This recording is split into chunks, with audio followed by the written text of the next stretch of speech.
View from the Gutters, episode 35.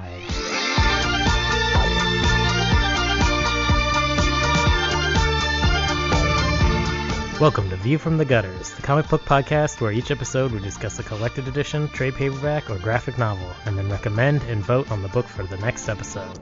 Warning: the discussion portion of this show has massive spoilers for that book.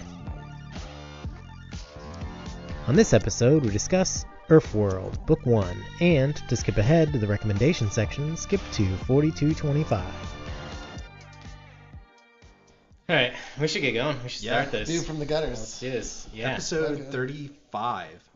Is it? Yeah. I can't. You guys keep track of the numbers better. Yeah, that's why I just started saying, welcome to View from the Gutters. I'm so far behind because I'm editing like 2 or 3 episodes ago because we're putting them out, you know. Yeah, well, Godland was 32. Yeah. And then we've done 2 since then. Beta Ray Bell is going to be next. We did Beta Ray Bell. And then... Wait, is this 34? No. This is the great opening, guys. Fuck. No, this is 35. Turtles. We've already recorded 34. We did It's in the Bell. thing. That's right. Then we did Ninja Turtles. Right. Okay. Okay. All right. Starting now. Okay. Erfworld. Book 1. Book 1. Yeah. Just going to repeat what you said. It seems like the same. Perfect. All right. Welcome to episode 35. This is Erfworld. And I'm Andrew Chard. I'm Joe Preddy. I'm Matt McGinnis. I'm Tobiah Panchin. And I'm Cade Reynolds. And we were down in Eric Mannix, but we got back our Matty Matt. Yeah. We did. We did. Our So Panda good. Bear Batman. That's me. That would be terrifying, actually. If I think about that for more than like 2 seconds, I'm like, wow, that's the most terrifying thing. It's the dark bamboo eater. Well, everything right. becomes more horrifying when you add bears to it. Yeah, or Batman. I mean, didn't they do like a Justice League when everybody turned into monkeys? They did an Avengers where that happened. Yes. Yeah. I'm pretty sure they've Marvel probably Apes. done a Justice League. Okay.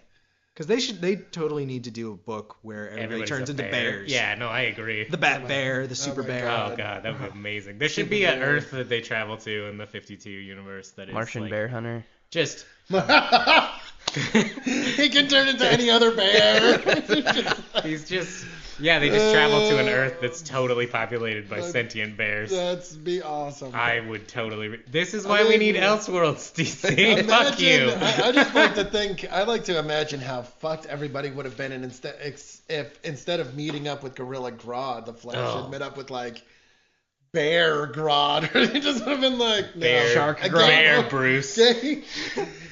Well, yeah, that's what we need to do. We need to tell an Elseworld story where Monsieur Mala and the Brain are a bear and a shark instead of a monkey and a brain. Yeah, that sounds right. And then everybody, fucking awesome. and they just win.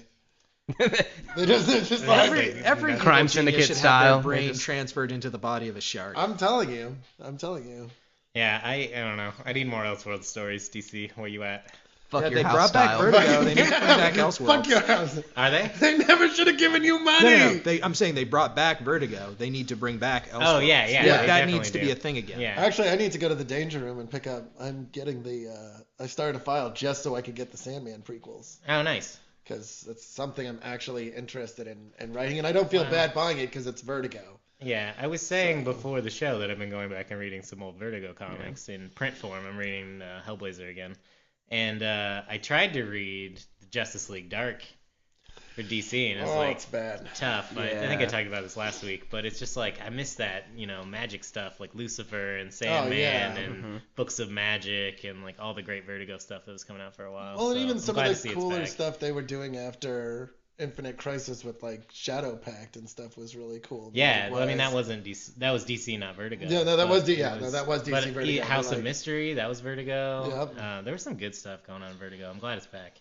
Yeah. Well, DC needs Vertigo. Yeah, I agree. What I really want is for J.H. Williams III and Holden Blackman to go to Vertigo and have like an amazing award-winning book there. Yeah. That isn't Batwoman, so they can just kind of be like, yeah, see, that's how good we are.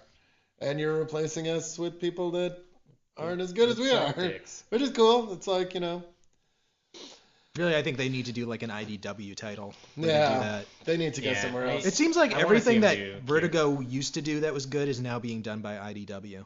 Yeah, like all the good, like supernatural, magic-y Yeah. type stuff. Like Mhm. Lock and Key picked up a lot of that feel for me. Mm.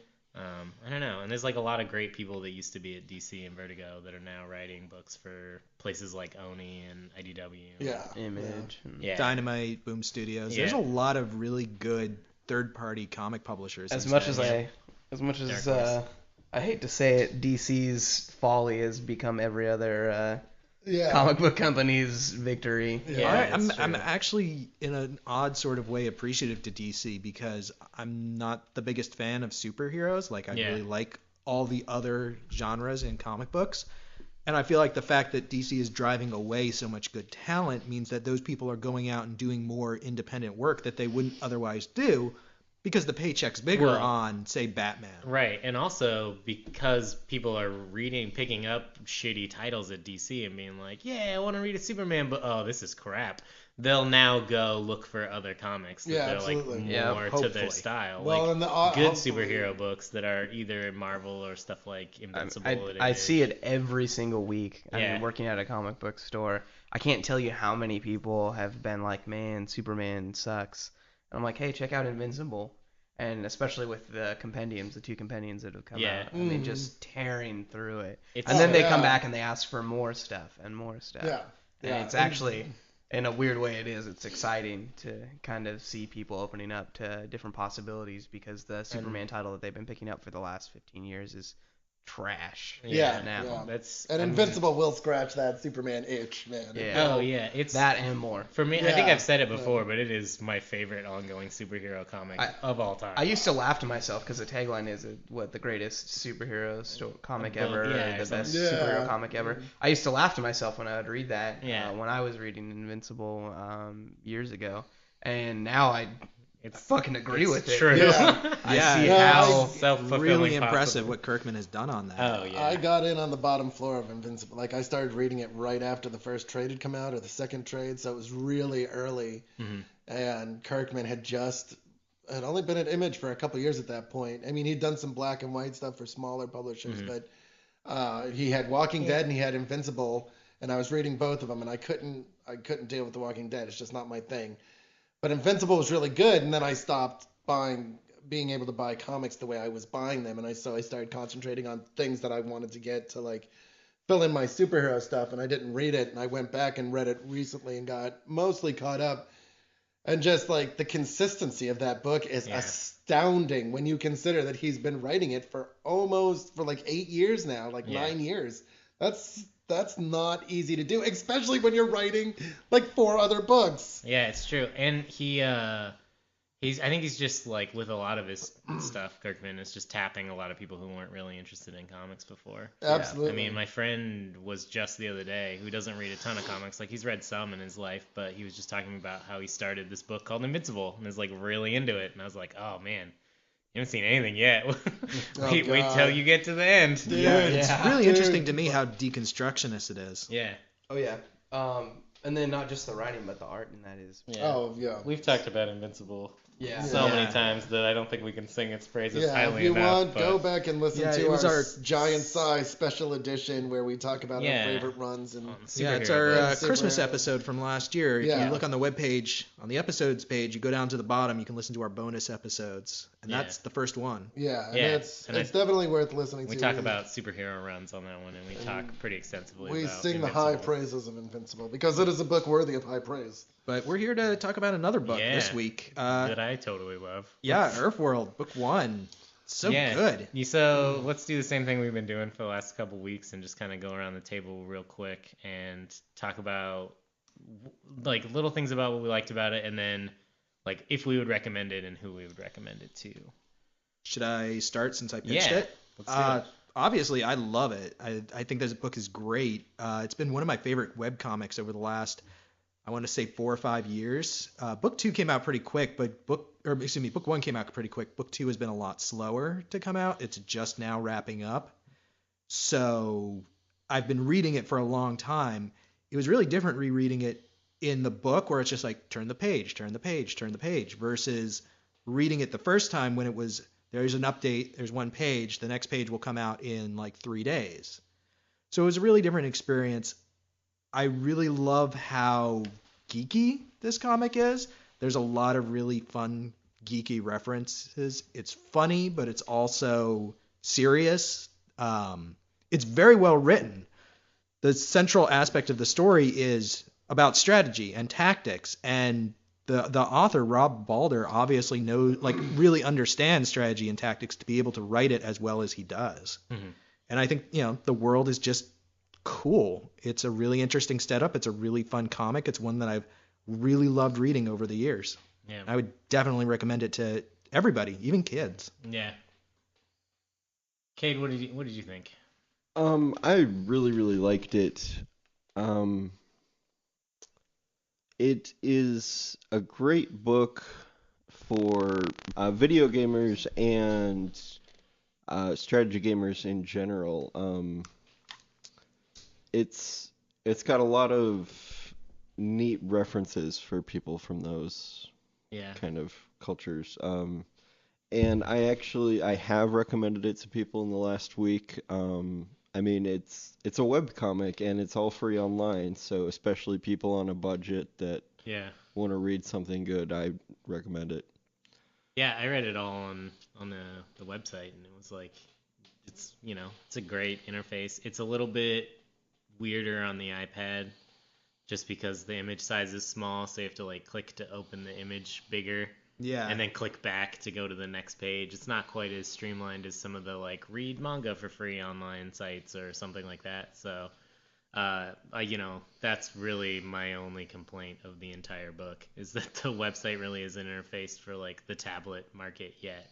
But I'm sure that it will be. And I read it on my computer because I was like frustrated with how slow I was reading it on the tablet, and I read it on the computer. It was just fine. You know? Well, the website goes back to like 2008, 2009, something like that. Because obviously this has been coming out since before tablets were really a thing. So right, yeah. Hopefully eventually he'll redo the site to make that a little bit easier. Yeah, it feels like it just needs like a little bit of an update, and it would be... Because when you tap on the image, it makes it, like, opens the JPEG in a new window, or in the same window, essentially, and what I feel like it should do is just advance to the next one. Right. Which is how like a lot of the manga sites do it. So I don't know. It's just like seems like a fairly simple, totally, a website update, but maybe something people haven't really contacted him about. I don't know. But yeah, that's probably my only complaint about the book. I loved it. I thought it was fantastic. I love all the gamer references. I love strategy games like Fire Emblem and what's the one that's on Game Boy Advance also? Advance Wars. Advance Wars, yeah. I love stuff like that. Like that era of gaming is like something I'm really fond of. Final Fantasy Tactics and stuff like that never really did it for me in the same way as those handheld tactics games. The more battlefield games rather than like the little skirmish games. Right. Where you're controlling an entire army instead of just a squadron. Yeah. And you're having to build troops and control cities. Yeah, I really love Ogre Battle 64 and like Pokemon Conquest, which is based on the Nobunaga's Ambition games from Japan, and just like some great strategy games. I love all of those, and so playing this was like really awesome. And the way that he introduces the world is so brilliant too, because like it's a guy from the real world who's transported to this world, and he has to learn the rules. So like he's kind of teaching them to you also as you're reading the book, and it's fun because like he's in the heart of combat, and he's like, oh, we should have veiled our troops. And he's like, you can veil troops? Like, he just doesn't know anything, right? So, and he's like, wait, how do I get food? Yeah. He's just trying to figure out how it works. And, like, at the end of the turn, your units heal and stuff. So I'm thinking about, like, how I would play that game and, like, what that's like. And so as someone who loves games and comics, this is, like, fantastic. So I would recommend this, to, like Toby said, to just about everybody. Like, I think it's on all ages appropriate book. I think it's super, super good. It's funny because there's like no swearing, and that's like built into the story, so it's kind of clever. And then any of like my gamer friends, I would totally recommend this to. Like anybody who plays like tabletop games or card games or strategy games, like I think would totally be into this. And the webcomic format is something a lot of those friends of mine are like already familiar with, so I think it's a great book. I love the art. I think the coloring in the book is really interesting, and the art works super well for the world that it's set in. So, yeah, glowing recommendation. One of the things that I noticed on the reread was that this artist, because there's a different artist on book 2, his style is really sketchy in places. Like the backgrounds are often just kind of like a couple of little sketchy lines and then like a smear of color. But the facial expressions on his characters are incredible. Like you get so much just from the artwork. Yeah, it feels very animatorly. Like I say that a lot, but like anyone who can really like make animated facial features, I feel like has good training in animation. And I think that the book accomplishes a lot with its, rougher, sketchier style. I think it still conveys a lot of emotion and a lot of just humor and levity at the same time, too. So I agree. I think it's really good. Joe, what do you think? I liked it. I think probably what I enjoyed the most about it is the fact that a lot of the humor in this book, if it wasn't approached correctly, could fall really flat on its face. That's the difference between like a really thought out kind of parody, something like Airplane, which is hilarious, and something that's like the scary movies they make, which are awful for the most part. I mean, there's just one of them, like, he really understands what he's trying to do. And so it's obvious that he has a love for the things that he's trying to do. It's not a parody. It's an homage, Well, it's like the difference between like episodes of Community that are like parodying stuff versus The Big Bang Theory. Well, and I think we're not going to go there because seriously, that's a whole episode. That is a whole Stay episode. tuned for a special episode. Joe gets mad about Big Bang Theory. Joe spends an hour screaming incoherently. Frothing at the mouth and being taken away in an ambulance. Just put you in a little room everybody here would have to wear raincoats because it would get messy up. Put you in a room by yourself with a lot of beer and a microphone. And I'll just say go, and I'll just play episodes in the background, and you can't shut them off. But I think just like Clockwork Orange style, hold his eyes open. No! It would just devolve into me like laying on the floor in a fetal position, rolling back and forth, and just whispering the word hate to myself. So you think we should make it a video show? Yeah, I think so. Cool. But I think I think that's. The main difference is not just affection for what you're parodying, but cleverness. And reverence. There's like, and reverence. And this understanding that like, this idea that just pointing at, like, pulling a Nelson Muntz is not funny, right? Like, the whole like, oh, look at this is really funny, ha ha ha.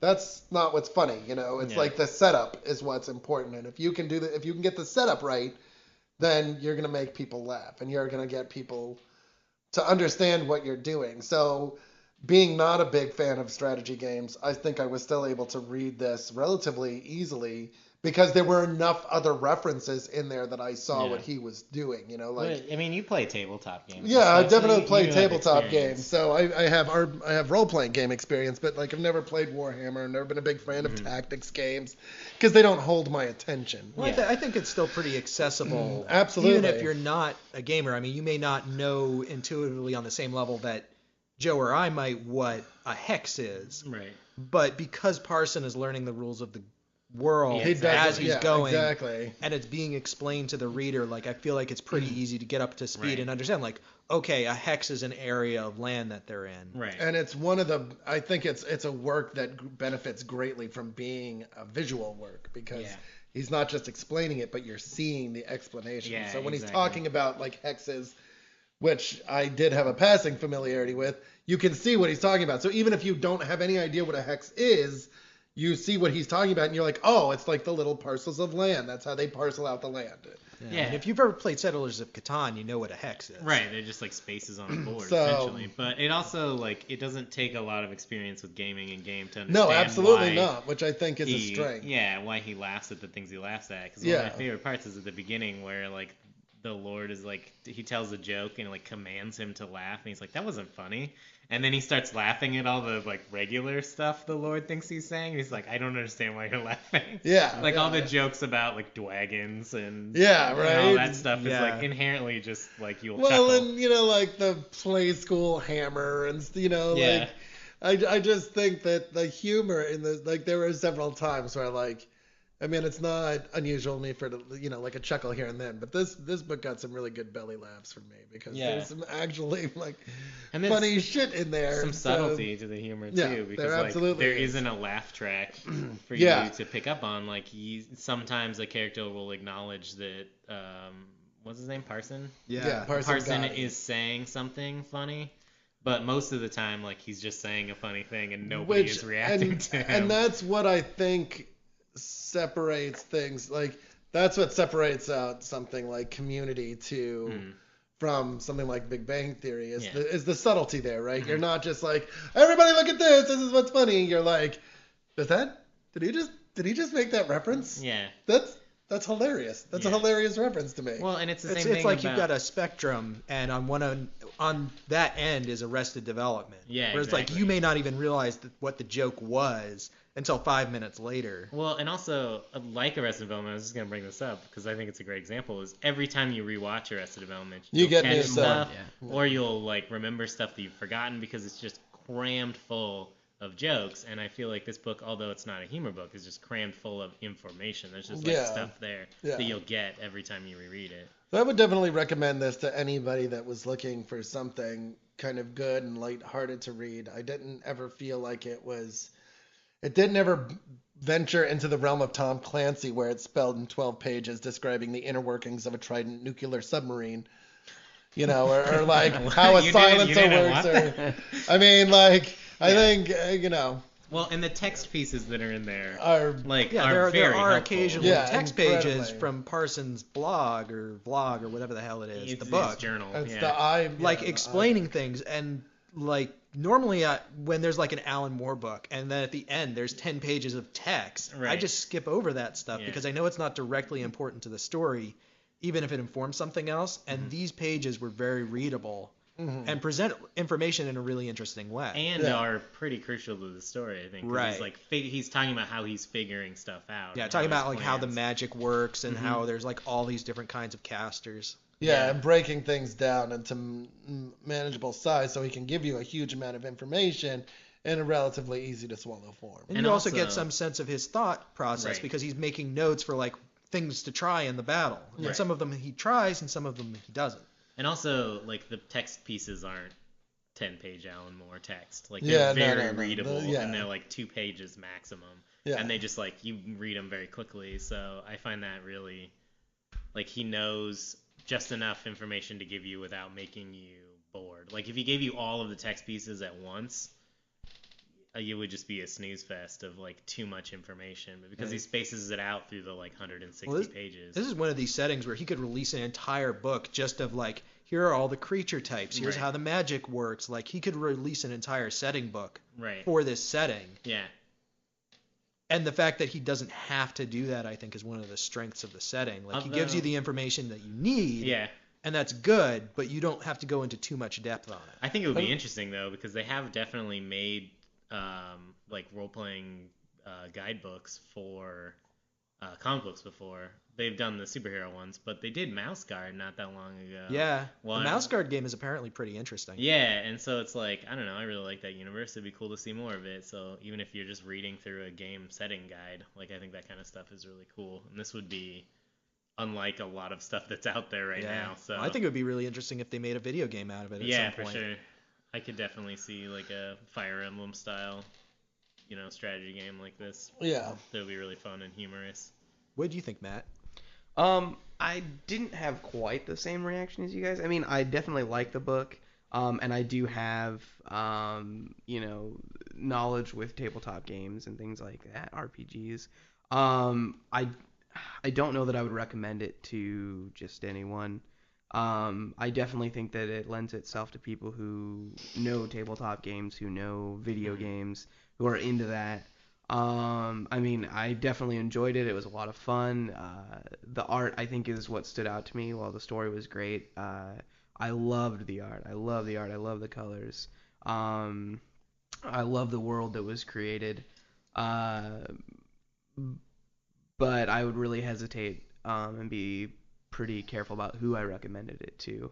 It's definitely not a book that I would recommend to someone who's just like, I really I read The Walking Dead or I watched Walking Dead, Right. and I want to, or even someone who's like, I've read superhero comics and I want to try an indie book. It definitely would have to be someone who likes, fantasy, who said,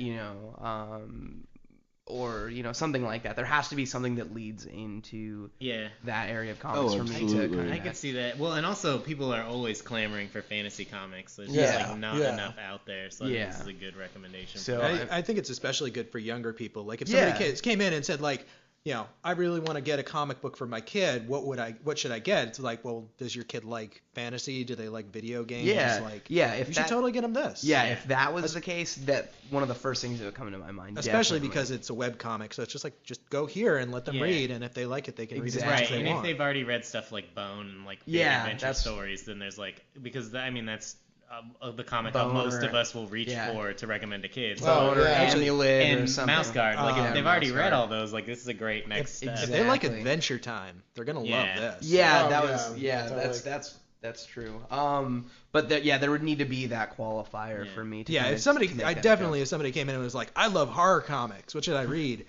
This is not the first thing I would recommend. Oh, come on, it's not? Yeah. Come on. I mean, there's an army of uncroaked. But the wagons are terrifying. But there's also a lot of people I know that like read almost exclusively horror comics and stuff that I know would love this. Like if I handed this to them, it's just like, just read it. I know you like video games. You read horror comics. That's great. But like you can read this too. So in this setting, there aren't zombies, they're uncroaked. They're units that have died and then been brought back. Yeah. And the uncroaked, because Wanda gets the Arcan pliers at the end of this story, are a huge thing in the second book. Right. And there's like lots of time spent talking about like what does it actually mean to be decrypted, which is the advanced uncroaked that she creates, and all of that stuff. And so for somebody who's particularly a zombie fan, I might actually recommend this almost on that level of like, are you really interested on kind of the metaphysical level of what being a zombie means? Right, and there's like a lot of great hints and stuff, at that early in the book where he's like, he finds out that he needs Wanda back because all of the uncroaked get bonuses from her. Like that's kind of some foreshadowing, but also like he's often thinking about like, where do people come from in this world? Like what happens when you die? Like there's a lot of metaphysical thought in his mind because he's not of that world. He's from a world that has like birth and death, and this world has there's a moment just like popping into the world. And there's a moment where he was talking to one of the casters and he was like, "Where are all the children?" And I think it was Wanda. He asked Wanda. He's like, "What were you like as a child?" And she's like, "What's a child?" Yeah. Like, because they just populate. They just like when you create a unit in a strategy game, they just pop up on your board. Yeah. Bizarre. But it's fun. There's some really interesting things too that they go into that more. Like there's actually a sect of the religion in this world called Scorists, who believes that everybody has a personal score that they accumulate over their life, and when they die, the Titans judge how high their score is, and if they got a high enough score, they get to go to heaven. Right, and it's like so it implying the like, oh, when you play like a big team game or something, you're all working together as a team, but at the same time you're all trying to get the best, whatever. Or that like after you die in a game, you can respawn, but what about that particular character who died? Like what happens to them? Mm-hmm.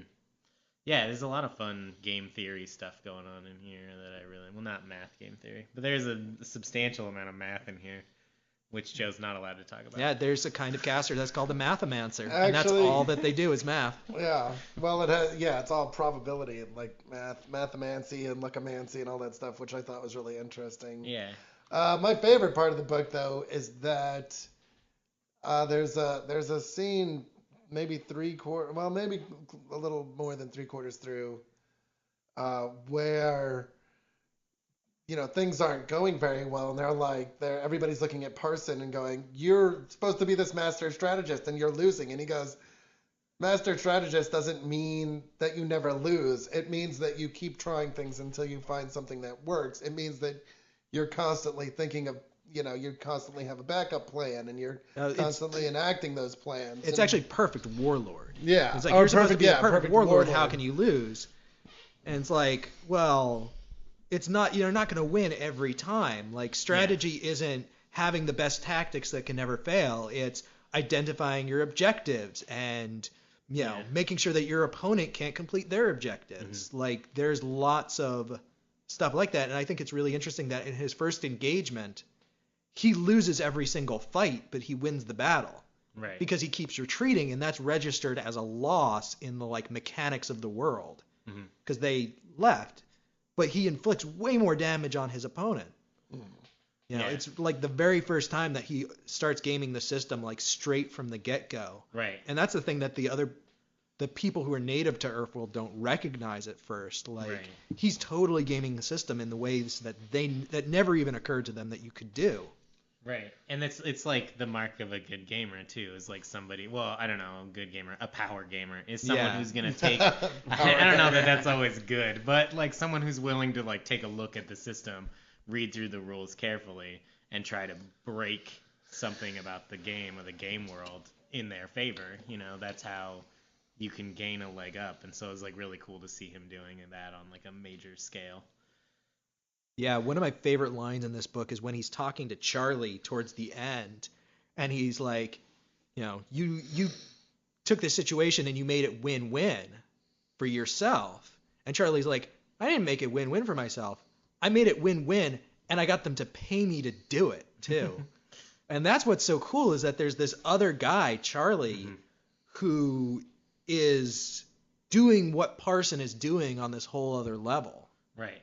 And, like, there's this real clash of wills between the two of them, because Charlie is obviously somebody who's power gaming the rules of the world as well. And he's doing it for monetary reasons. Right. Like, he's making he's money. Lending units out to people for money. I love the scene where the, like, stewardess ladies are all flying around. The Archons, yeah. Yeah. And it's the girl with the blonde hair. Whose name I can't remember. I don't remember which one's which. She's, like, it's right after you mean Jillian. Yeah, she's trying to break the spell. Yeah. Because she won't fight the dragons. And she's like, they're talking to her about magic, and one of them's like, they didn't pay for magic protection. Like, there's like a whole business system going on within the game, and I really liked that.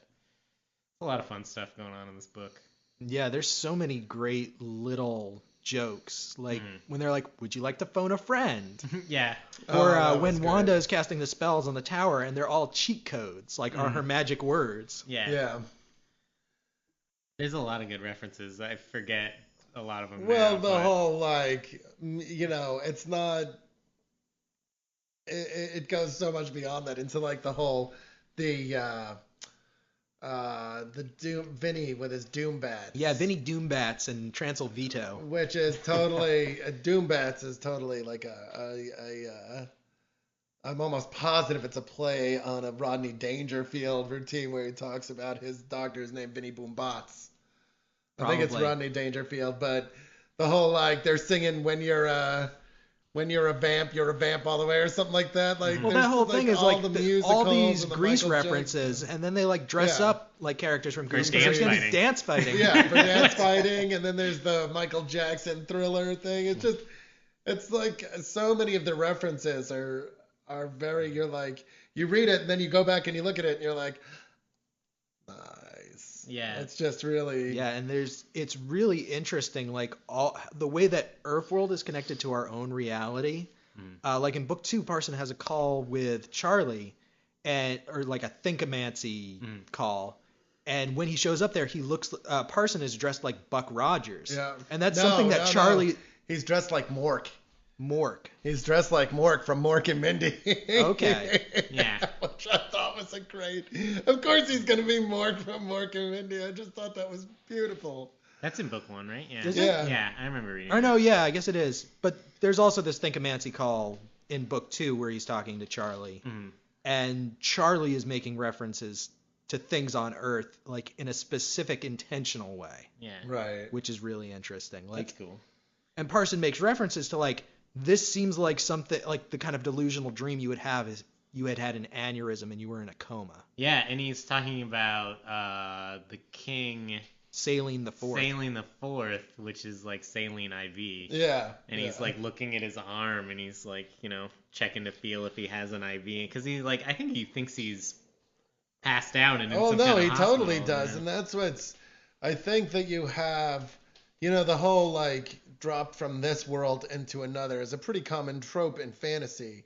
And I think that that's usually dealt with one of two ways. Like, I don't believe I'm here. I don't believe anything I do here matters, blah, blah, blah. And, oh, yeah, this is totally what I've always wanted, so I'm going to embrace this full, like, completely. And I think that the way they do it in this is much, much better, because he's like, well, I could be, passed out or in a coma or dying somewhere, but I'm here, so I might as well see what I can do. Yeah. And so I think that that's like, I kind of liked that halfway thing, because I mean, as much as like, I like heroes to be heroic. I've said that before. And I think that it's nice when a hero can, even though he doesn't completely trust what's going on, he can still go out and do what he needs to do. Yeah, and I also think that the book reminds me a lot of Joe the Barbarian, and that it's like, magical, like what is real, what is fantasy kind of thing. But what this book does that draws me in a lot more than Joe the Barbarian. Yeah, and that's one of the problems that I had with Joe the Barbarian, was that it wasn't as complete as this is. Right. In terms of drawing you into this other world. Well, it felt a lot more, I would call, like, surreal and dreamlike, because it was like trying to put together an intent of like, ooh, what's real, what's not. But in a way, it kind of like kept you out of the story in that book. Oh yeah. I mean, it's very Grant Morrison, Joe the Barbarian, and I understand what it's trying to do, but this is the second book we've read where it was done better. The first being, I feel, is I Kill Giants. I Kill Giants does it a lot better. Which, I mean, it's just I think that I don't necessarily know that Grant Morrison has a whole lot of heart.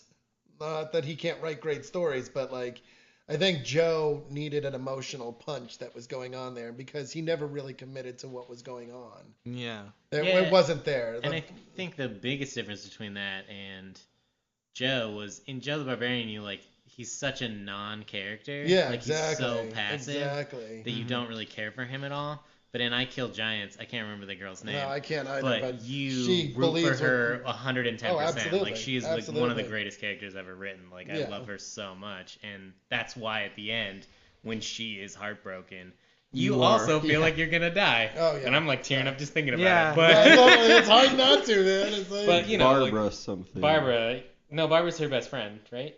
No, maybe it is Barbara. Because I think she goes into the comic book shop and asks for Barbara, and the guy's like, "Do you see any Barbaras around here?" Oh yeah.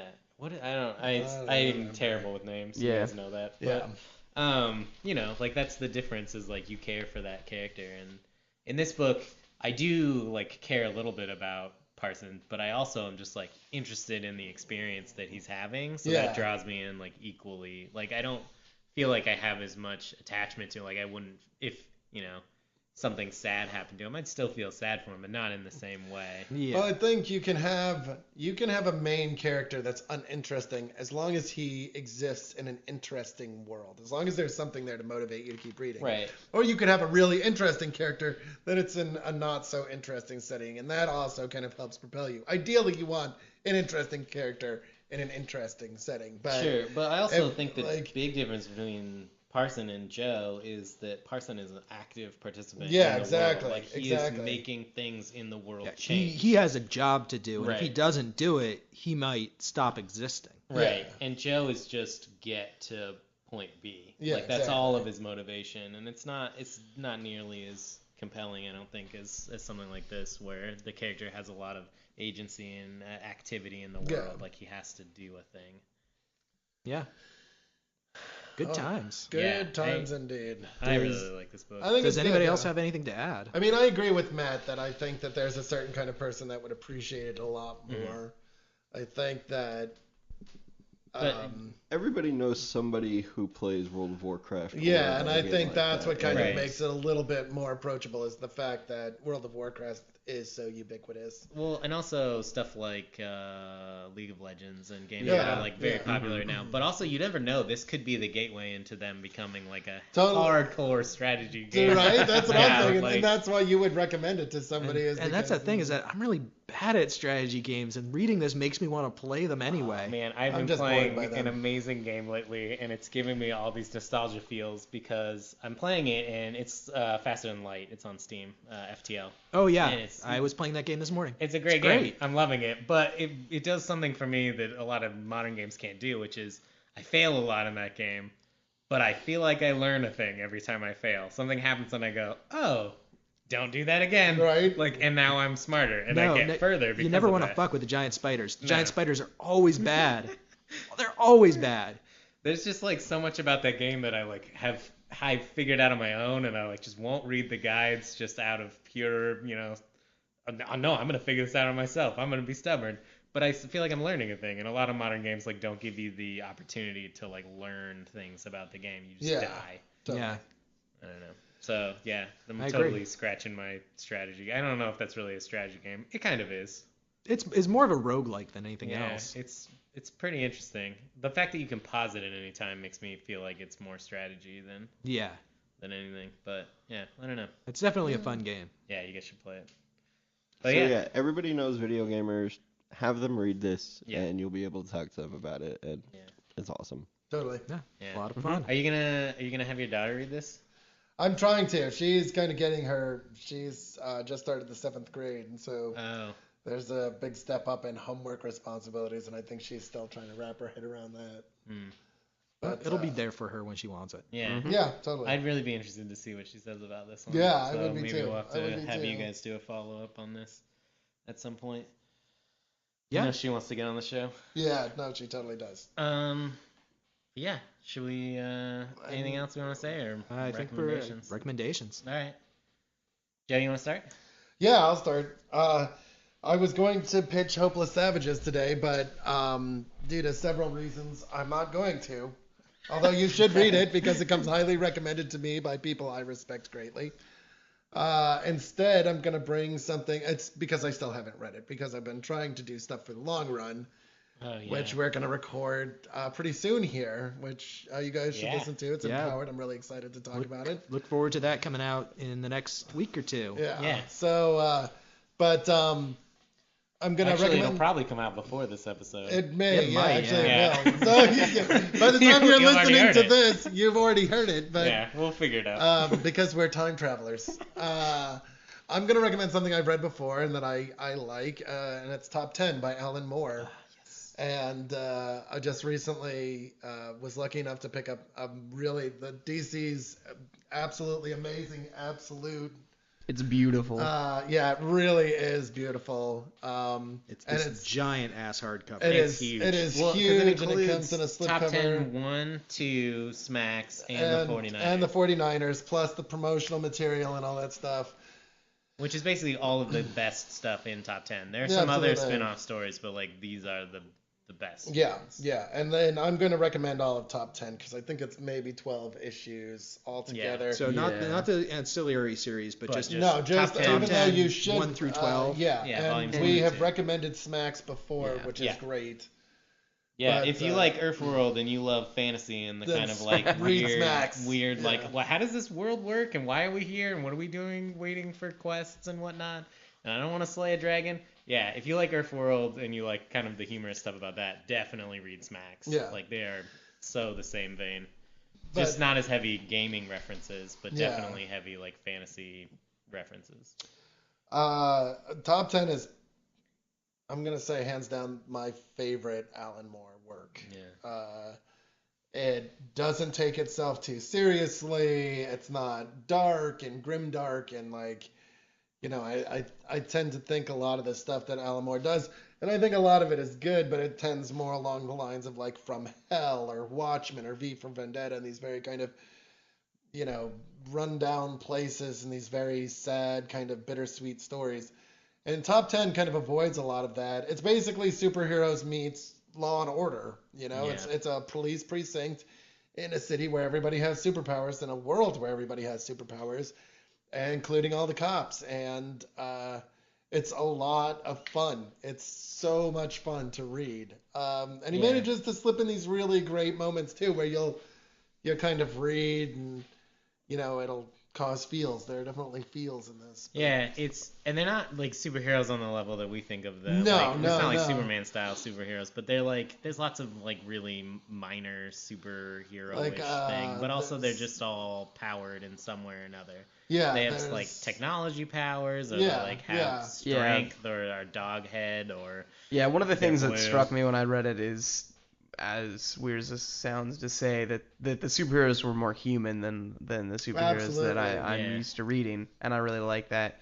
And if we pick this, I don't want to say too much, and so we can talk about it on the actual podcast. But the thing that I really liked about this Alan Moore story is all the other Alan Moore stories that I've read, I feel like he's trying to say something. Yes. Like he's like with The Killing Joke, he's trying to talk about how broken Batman and the Joker's relationship ultimately is, and with Watchmen, how broken superheroes are. Yeah, exactly. And V for Vendetta, how broken government exactly. is. And with this, I just feel like he's like, I've got this great story and I want to tell it. Yeah. And come on this ride with me. And it was something that I feel it feels like Alan Moore, but at the same time it feels like an aspect of Alan Moore that I haven't seen enough. Yeah, it's funny. It's really funny. People forget that Alan Moore has like a fantastic sense of humor. I feel like this book is like most of Alan Moore's stuff is Alan Moore after a week of like a binge drinking where he's just like, fuck everybody, I hate everything. I feel like this is much more like Alan Moore if he smoked a giant joint. Yeah, he's exactly. Like, I've got this crazy idea and it's about this and it's going to be a lot of fun. And that's the thing. It's like Alan Moore is not a person you associate with the word fun. And Top 10 is a lot of fun. Yeah. So it just reminds me of the good old days of Alan Moore. It does. It does. Much less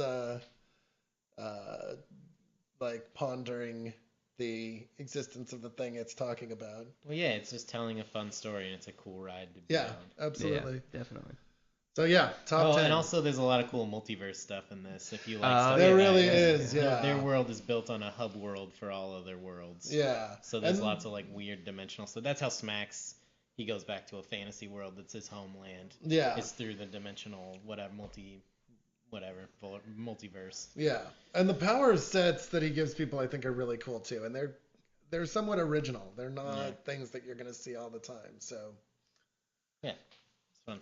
Yeah, it's a lot of fun. Matt, what do you got? All right, I have the JLA the Grant Morrison JLA, Volume 1. They just came out with the new format for the collection.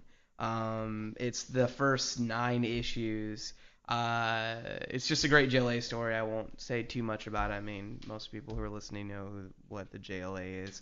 And this was the era where he put back the big 7 for the first time. Yes. Yeah. Superman, Batman, Wonder Woman, Green Lantern, Flash. 7 or 98. Yeah. 98 is what it said in the book. Yeah. And something that the JLA that's going on right now has... it's bad. But one of the things that I didn't realize bugged me so much until just a little bit ago is Martian Manhunter's a douchebag. Like, I hate the Martian Manhunter that among other things, that is now.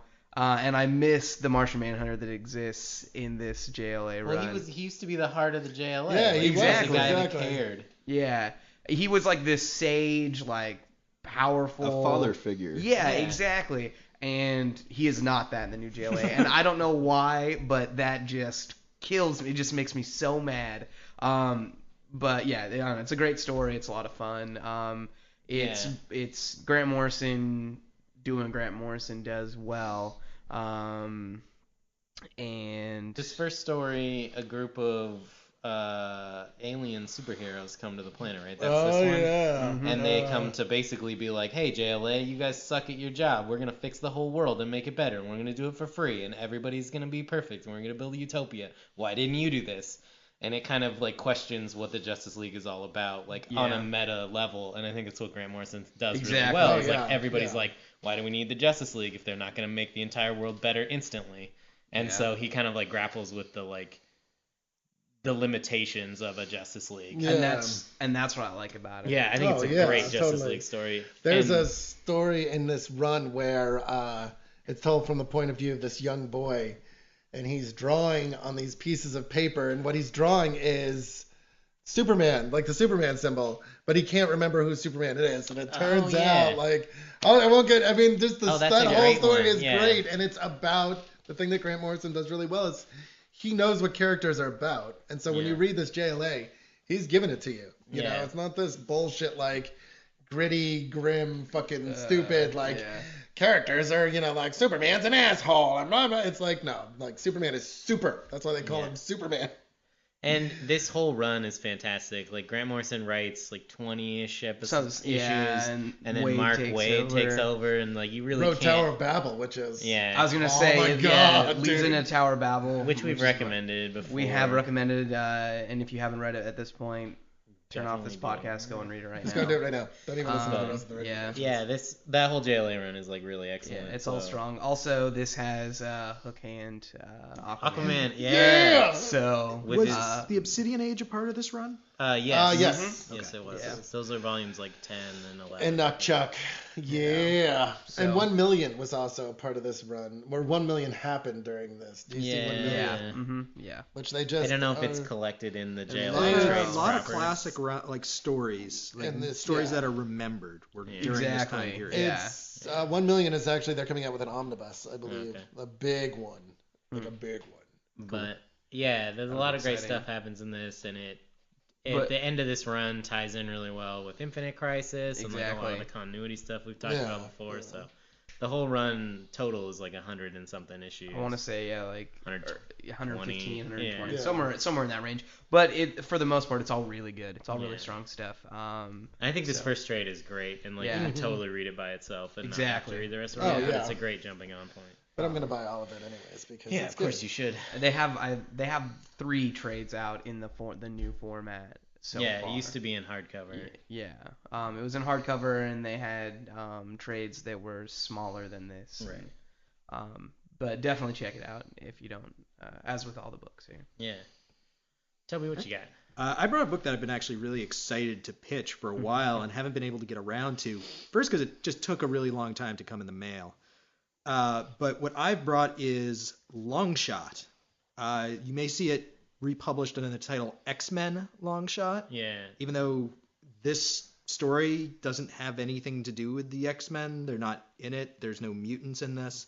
But what this is a miniseries that was originally published in 1985 by Ann Nocenti and Arthur Adams, who is an incredible, incredible artist. He's one of my favorite artists from this period. And it's this guy, Longshot. He's from another dimension. His memory has been wiped, and he gets dropped on Earth, and he's being hunted by demons.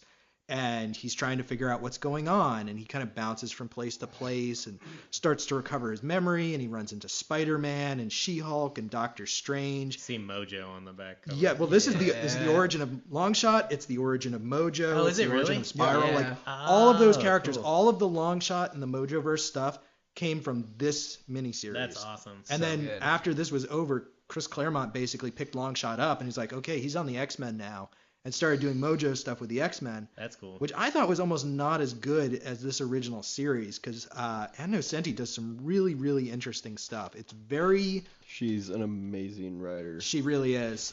She doesn't actually do comics anymore, from what I understand. She's moved on to doing other kinds of writing.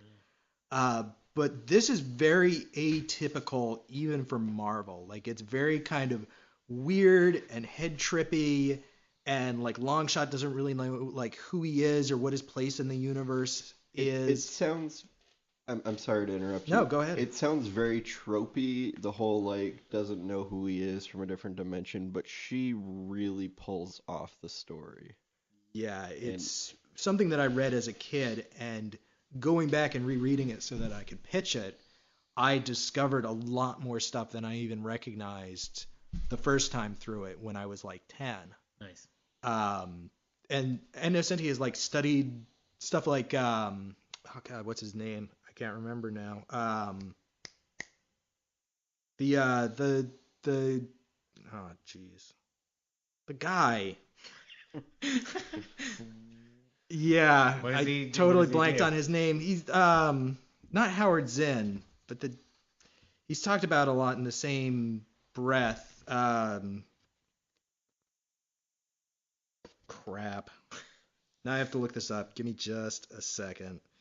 This is published now as Marvel Premiere hardcover. Yeah. X-Men Longshot. That's what it. Yeah. That's where you'll find it now. It's like number 34 or whatever in the Marvel Premiere Yeah. Select. I So- totally blanked on his name. I was looking it up on Wikipedia, but he's a famous intellectual. Mhm. But there's a lot of really interesting social commentary. Oh, are in you this. talking about what's his face? Yeah, that guy. Oh I no, hate what's both his of you. stupid name? God no, when he works at Harvard. Yeah. He goes to Harvard. He's He's a Harvard professor. You know what I'm talking. Noam It's Chomsky. Noam Chomsky. Oh, There it is. I've met Noam Chomsky. Okay, well, thanks, guys. But anyway, it's a really interesting comic. It was, I think, really influential in terms of art style on a lot of the artists who were big in the 90s, which is really interesting to see because I think Art Adams is a lot better artist than a lot of those guys. You can see his influence was huge on Rob Liefeld, I have to imagine, because there's a lot of really interesting similarities, except Rob Liefeld is a much less talented artist. Yeah. I'm sure he's a perfectly pleasant guy. He's not. He's just Yeah, not a good he's artist. He's Really? terrible. No, Yeah, he's he's not. awful to his He's a- fans. Like, Okay. that makes my brain hurt that there are Rob Liefeld fans. But at Comic-Con 2 years ago, he made them wait like an extra 3 hours from his scheduled signing, and then showed up and was just a dick to everybody. Yeah. Wow. And I obviously did not wait in that line because why would I want anything signed from Rob Liefeld? I've heard that he's a nice guy, But the people apparently If I not. could get him to Waited take in his line. name off the book, Yeah. let somebody I else would wait in line just to ask him to cross his name name out. out. Yeah. But we've talked a lot about the mid to late 80s on the DC side of stuff, and we read Beta Ray Bill a couple of episodes ago, and that was very much like this is what superhero comics were in the mid 80s on the Marvel side, and this is kind of what was rising in the 90s that eventually became the 90s era of comic books, and so I think it sits in a really interesting place in the canon of comics. Right, and you often hear people say, like, whitewash the late 80s, early 90s, the modern era of comics, and just be like, oh, 90s comics suck. Like, they're terrible. No. That's not the No. case. Like, there's a lot of bad stuff there, but, like... But there's a lot of bad stuff now. Exactly. It's like, there's a lot of terrible stuff now, too, and what I love is there are these gems, like Longshot, and, like, you know, books we've talked about from the 90s, like, you know, Cosmic Odyssey is late 80s, but... JLA is from the 90s. Like, there's so many gems in the 90s comics, and like growing up during that era and reading comics, I know there's good stuff there. Oh yeah. So it does bother me when people are like, 90s comics suck dick. I mean, It's when like, we're talking about 90s comics sucking, we're talking about a lot of the Marvel's big, like, well, there's a lot of Marvel, bad stuff. X-Men books were not great in the 90s. Avengers was hit or miss. There are some mean- good things. Age of Apocalypse was good. Age of Apocalypse was excellent, but that was later. No, that was. That's like mid 90s. Was it Yeah, it's like, mid-90s? it's like 90s. 94, It's like 90. 95. Yeah, I Yeah. think There 94. was a new Age of Apocalypse that came out in 2004. There was. Oh, Well, they kept right. kind of bringing it back here Right. and there to do It little was. God things. damn, it was. Yeah, like but But 94, there 95, were wasn't it? there Yeah. was some good stuff. It was just Yeah. that there was so much crap. Yeah, well, and there was just like the huge collector's boom, and everybody was launching new number ones all the time of books Yeah. that never went anywhere, and so there was just like lots of trash. 100 laying around. variants of every single cover. Yeah, I mean, and we just- all know what it And is. Chaos Comics. There Even was- yeah. even if we don't end up picking Is that this, Brian Palladios? Is that the one that Brian had... Politos. It had Lady Death. like- It had Evil Ernie, which was kind of a cool concept. But then it just had a bunch of half-naked Mostly women mid- doing a half- lot with like is it Zoetrope that does the Grimm's fairy tale? Sure. Yeah, or something like- Xenoscope. Xenoscope, that's what it is. And it's like this is a comic book, but really what it is it's an excuse to show off half-naked women constantly. What's funny though is the only people that talk about those books to me are women, and I'm like, really? You read this? You like? Okay. Yeah, I mean, like, actually, it's just like I'm not that's- judging them on their yeah. taste. It just surprises me Yeah. that they like a book that is so I tea mean, and why ass couldn't out, they read tits like and ass Tarot, out. Witch of the Black Rose? I dated a girl that read that. So I did too, and I wish I could get that time back. even if we don't end up picking this, if you're somebody who's interested in the evolution of comic books, Yeah. I think this is an interesting work to check out. Yeah. Well, and Longshot would eventually go on to marry Dazzler, wouldn't he? Yeah. I believe so, yeah. Well, I don't know that they're ever married. They did. Well, they're a thing. They had a child together. They go away together. Yeah, but then after that, they both show up split up. And that actually does get explained in Peter Allen David's X Factor run that just ended. Oh, weird. Yeah. Huh.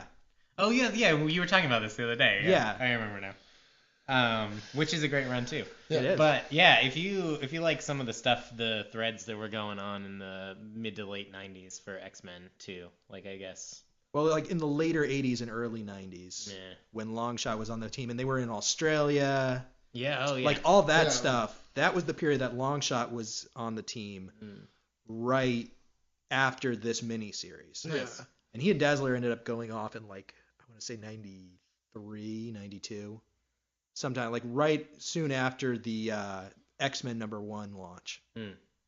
Was like the tail end of their career on the X-Men, as I recall. Cool. So yeah, read this. What did you bring, Kate?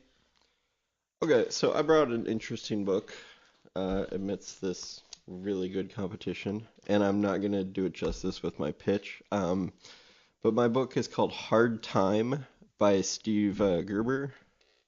And there was actually another writer on it too that was not credited, Mary Skrenes. I don't know if I'm saying that right.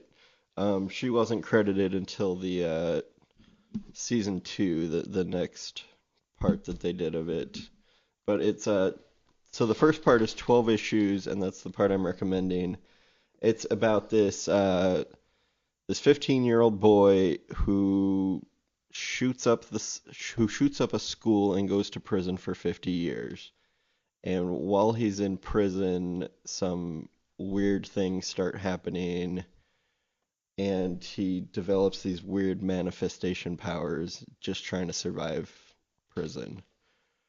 And it's a very weird book, but it's got some great moments, and I mean, you do end up caring about the characters, which is weird for what it is. It's put out by DC, which it's not a book I would expect to see from DC. Yeah, 2004 DC.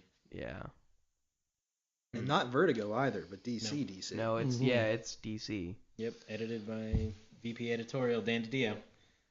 But I feel like in the early 2000s and even before that, DC was more willing to put stuff out with the DC print on it that wasn't in main continuity DC universe, because it wasn't until like they acquired Wildstorm and they were doing all these they were just pushing all their other stuff into their side publishing companies. But for a long time, they had just a lot of stuff under the DC imprint. It was published by DC Focus. Yeah. Oh, that was the Dan DiDio edited line, I think, first. Yeah. Yeah, he had a sub-publishing thing that was like Vertigo, but it was not for... Basically like his own imprint where he could choose the books that he wanted. Well, yeah, he got hired as an editor for this imprint that DC had created. I don't think DiDio created the imprint, but it was just a bunch of different stuff.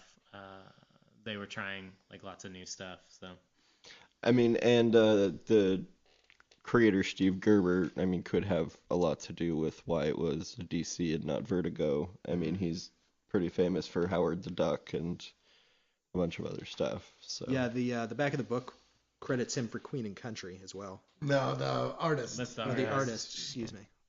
Oh yeah, the art is by Brian Hurt, which is very good. I forgot to mention that. Yeah. Yeah, it's another one of those books that has a really interesting color palette, kind of like Bite Club, or there's another one that we talked about that had a really strong palette use. Yeah. There's been a few. Yeah. Hawkeye, maybe. Yeah, perhaps.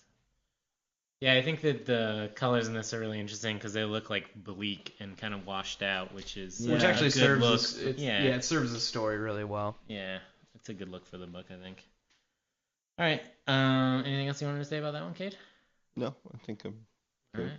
It's good. The book I brought this week is a book that we have talked about before on the show by an author that we've talked about on the show a lot. Ad nauseum. I'm gonna recommend Superman Red Sun by Mark Millar, and Mark Millar is pretty polarizing amongst our group, to say the least, but also amongst a lot of the comic book community. You know, like stuff like Wanted and Kick-Ass are very polarizing books. I feel like you either can enjoy them and stomach them, or you just absolutely hate them and want everyone to die. To him.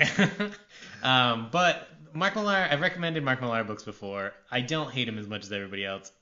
I also don't think he's that great either. I mean, like I was saying earlier, I don't think I would pick him in my top 30 comic book writers writing today, which is kind of sad because there aren't really... It's kind of an insult. Yeah. It's a super insult, but I feel like he's very mediocre. But every once in a while he writes a story that I find to be really interesting. This is one of them. Wolverine, Old Man Logan was another one, and his newest one, Super Crooks, is another one. These are all books that like I can read and go, oh, that was an interesting thought. Like I can enjoy the ride. And although I don't love them, I think they're interesting. Superman Red Sun, however, I do really like. Like, this is the Mark Millar book that I think is good. And I mean, it's not great, and it's not my favorite book. And it's not even close to my favorite Superman book, but it is a DC Elseworld story. Yeah. I love DC Elseworld stories. And it's an Elseworld story that essentially says, what if Superman landed on Earth 6 hours later, or 12 hours later? And you're like, oh, that's not such a big deal. But then you realize that the rotation of the Earth, like he would land in Russia rather than in Kansas. So it's basically, what if the all-American superhero was not an all-American superhero, but an all-Russian superhero? And it does a lot of really cool things playing with the idea of Superman as an agent of the state, Superman as an agent of a communist state, Superman of like the ruler of a nation almost in a way. And it also picks up a lot of threads that were talked about in Miracle Man by Alan Moore and Neil Gaiman, which is essentially like, what does a being of absolute power do when surrounded by beings that have no power? Like, he's going to try to shape the world in his image. And so I think that a lot of Red Sun is kind of picking up these ideas of, you know, how would someone with ultimate power like actually decide to take care of the world? And because he doesn't have the upbringing of Ma and Pa Kent in this one, Superman has some very different ideas about what it means to be a hero and how to best save the world. And so I think it's interesting. It has some faults, but it also has one of my favorite Batman costumes of all time, so that kind of like makes up for a lot of it. Yeah. I own an action figure of Comrade him, Batman, and it's like a Russian Batman, and he's great. That's good stuff. So there's a lot of fun stuff going on in the book, and the art's really good. And I don't have the book with me, and I don't remember who does the art off the top of my head. Oh, but I know remember. that I have it. It's pretty good. Pretty good. I really like it. There's like a good dark feel to it, and there's a lot of like Soviet iconography everywhere, and his symbol is very different because, you know, he's wearing a gray and red suit rather than the red and blue, like kind of American pride Superman that he is in modern comics. And so it's an interesting take, and I love Elseworlds, and I think that kind of stuff needs to exist. And in a world that we have now where there are no DC Elseworlds and I'm angry, I just want to go back and read all the DC Elseworlds that I really enjoy. Totally. And so Red Sun is one of those, and I think it should be read, even though it's Mark Millar and a lot of people have a lot of hate for him. It's his first thing, and it's like actually he put some effort into it, and it's good. Yeah. One of the things that was really striking when I read it, just hearing about it first and then going into it, is actually how sympathetic you are for Superman for the majority of the book. Because his heart's always in the right place. Well, yeah, he wants to do the best he can for the nation and the world. Exactly. But, you know, how he goes about doing that is just different than it is as when he was, you know, raised by mom. Absolutely. Absolutely. Yeah. I think it's an interesting book, and there needs to be more books like this. So fuck your house style, DC. Bring back Elseworlds. Yeah, seriously. This is our new motto: is fuck your house style. Fuck your house style. Hashtag not my DC. Hashtag fuck you, Joe. That's just I just sign everything with that. It's like That's my cool. signature. You should. All right, so voting. Yeah, what do you want to read, Joe? I would like to. Shit, man. Just derailed. So many good choices here. Mid-thought. There actually are a lot of good choices this week. I'm kind of torn. Oh, man. I really like JLA. I'm going to pick Longshot just because it's been a while since we've done a Marvel book. I really like Grant Morrison's run on JLA. And I really hate to give Toby a win, too, to be perfectly honest. But I'm going to pick Longshot.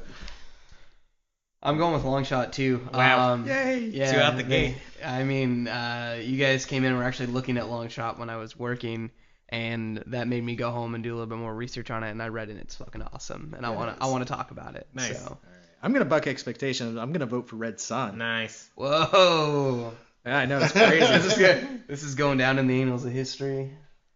Well, I think it's a book worth very talking about. different than Mark Miller's other works. Yeah. And I think that even if you hate Mark Miller, which I do passionately, his work, not the man personally, but I think it's a comic worth talking about. I agree. Definitely. And I think Elseworld stories are like the perfect place for someone like Mark Millar Yeah, who like absolutely. cannot keep his insanity in check sometimes. And, Absolutely. Like, just wants everybody to punch each other really hard. So, you know, he's got a place in the comics pantheon of writers, and I think he's worth talking about. Cade? I'm gonna vote for top 10. Oh yeah. I would love to vote for top 10 too, but I cannot make a tie. I should have voted for JLA. But I would love to vote for top 10, but I really want to read Longshot now that I know that it's the origin of Mojo. And just like that kind of stuff. And I love Marvel books at this time, and I didn't read enough of them when I was growing up. I was definitely reading other stuff. So I'm going to vote strong pick Longshot on this one. And I love JLA, but I just read it like not that long ago. It was the very first thing I loaded onto my iPad to read when I got the iPad, because I was like, I'm going to read all 100-something issues of JLA. I petered out in the middle a little bit, but I read a lot of it, and it's really good. It's as good as I remember it, so strong recommendation on all the books tonight. Yeah, I would definitely, everything that's been recommended this week, I would recommend that you guys bring back again. Yeah. Because I want to read all of these things eventually. Yeah, and I think, like every week, just read everything, but I'm definitely going to read everything this week, too.